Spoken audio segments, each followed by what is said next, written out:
Hi friends, నా పేరు Lakshmi. Welcome to అమ్మ చెప్పింది కిచెన్ అండ్ వ్లాగ్స్. ఈరోజు వీడియోలో మనం బొంబాయి కరాచీ హల్వాని ఎలా తయారు చేసుకోవాలో ఇంట్లోనే చాలా టేస్టీగా చూసేద్దామండి.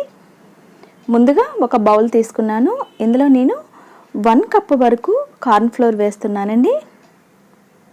ఇప్పుడు అదే కప్పుతో 2 కప్పుల వరకు వాటర్ వేసుకుందాం. మనం ఏ కప్పుతో అయితే పిండి తీసుకుంటున్నామో అదే కప్పుతో 2 కప్పులు నీళ్లు వేసి ఉండలేమీ లేకుండా బాగా కలుపుకోవాలండి.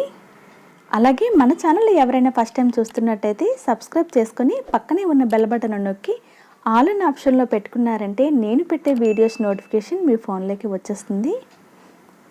ఇలా ఉండలేమీ లేకుండా బాగా కలుపుకొని పక్కన పెట్టుకోవాలి. ఇప్పుడు స్టవ్ మీద ఒక ప్యాన్ పెట్టాను. ఇందులోని 2 కప్పుల వరకు పంచదార వేసుకుందామండి. మనం ఏ కప్పుతో అయితే కార్న్ ఫ్లోర్ని వేసుకున్నామో అదే కప్పుతో 2 కప్పుల వరకు పంచదారని వేస్తున్నాను. అలాగే ఇదే కప్పుతో ఒక అరకప్పు వరకు వాటర్ని వేసుకుందాం.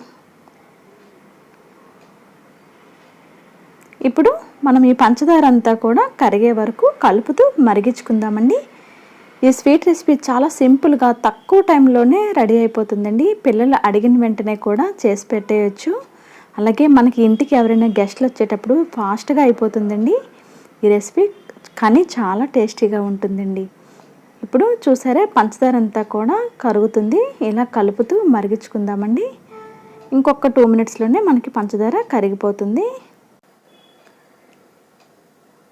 ఇలా మనం పంచదార అంతా కరిగిన తర్వాత మనం ముందుగా కార్న్ ఫ్లోర్ మిక్చర్ కలిపి పెట్టుకున్నాం కదా, దాన్ని వేసేసుకుందామండి. చూసారా పంచదార కరిగిపోయింది. ఒకసారి ఆ కార్న్ ఫ్లోర్ కలిపి పెట్టాము కదా, దాన్ని మళ్ళీ ఒకసారి ఇలా మొత్తం అంతా కూడా కలుపుకోవాలండి. ఇలా కలుపుకున్న తర్వాత ఇప్పుడు ఈ షుగర్ సిరప్లో వేసేసుకుందాం. ఇలా కార్న్ ఫ్లోర్ వేసిన తర్వాత కలుపుతూనే ఉండాలండి, ఉండలు కట్టేస్తుంది. స్టవ్ మీడియం ఫ్లేమ్లో పెట్టుకుంటూ కలుపుతూ ఉడికించుకోవాలి. ఇలా కలుపుతూ ఉంటే చూసారా మనకి కాస్త దగ్గరగా అవుతుంది కదా, ఇలా కలుపుతూ ఉడికించుకోవాలండి.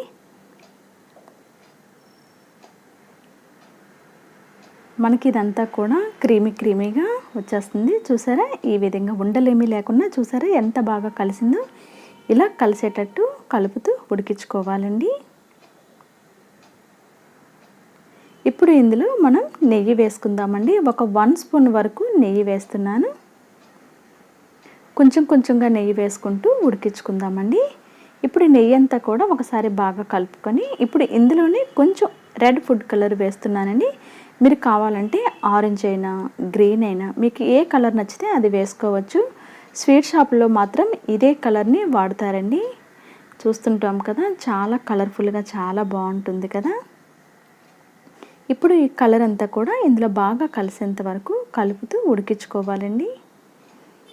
కొంచెంగా నెయ్యి వేసుకుంటూ కలుపుతూ ఉడికించుకోవాలి. నేను ఒక 2 టేబుల్ స్పూన్ వరకు నెయ్యి కూడా వేసానండి. చూసారా మనకి ఫుడ్ కలర్ కూడా బాగా కలిసిపోయింది. మళ్ళీ ఇంకొక 2 స్పూన్ల వరకు నెయ్యిని వేసుకుందామండి. ఇంకొకసారి మళ్ళీ నెయ్యి అంతా కలిసే వరకు బాగా కలుపుతూ ఉడికించుకుందామండి. మనకి ఈ హల్వా నుంచి నెయ్యి అనేది సపరేట్ అయ్యేంత వరకు ఇలా కలుపుతూ ఉడికించుకోవాలండి. మనం వేస్తున్న నెయ్యి అంతా కూడా ఇది లోపలికి అబ్జర్వ్ చేసేసుకుంటుంది. చూసారా ఇలా బాగా కలుపుతూ ఉడికించుకోవాలండి. ఇప్పుడు ఇందులోనే కొంచెం జీడిపప్పు వేసుకుందామండి. ఇప్పుడు ఇదంతా కూడా ఒకసారి మళ్ళీ బాగా కలుపుకుందాం.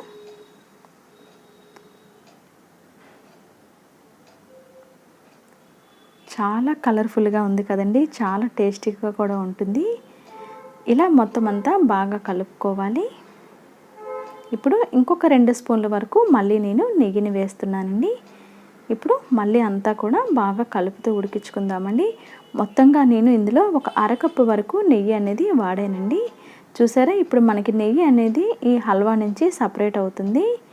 ఇలా వచ్చేంత వరకు ఉడికించుకుంటే సరిపోతుందండి. ఇప్పుడు మనం స్టవ్ ఆఫ్ చేసుకుందాం. ఇప్పుడు ఇలా రెడీ అయిపోయిన హల్వాని మనం ఒక ప్లేట్లోకి తీసేసుకుందామండి. నేను ప్లేట్కి నెయ్యి ఏమీ అప్లై చేయలేదు. ఇలా హల్వానంతా కూడా వేసేసుకున్నాం కదా. ఇప్పుడు కొంచెం ఈవెన్గా స్ప్రెడ్ చేసుకుందాం. ఇప్పుడు పైనుంచి కొంచెం జీడిపప్పు ఇలా వేసానండి. ఇలా అంతా స్ప్రెడ్ చేసుకున్న తర్వాత కంప్లీట్గా చల్లారినంత వరకు ఒక 1 అవర్ వరకు మనం పక్కన పెట్టేసుకుంటే ఇది బాగా సెట్ అయిపోతుంది. ఫ్రిడ్జ్లో అయినా పెట్టచ్చు, లేదా బయట అయినా సరే ఒక 1 అవర్ వరకు అలా ఉంచేస్తే సరిపోతుందండి. ఇప్పుడు ఇది బాగా చల్లారింది కదా, ఇప్పుడు పీసెస్గా కట్ చేసుకుందామండి.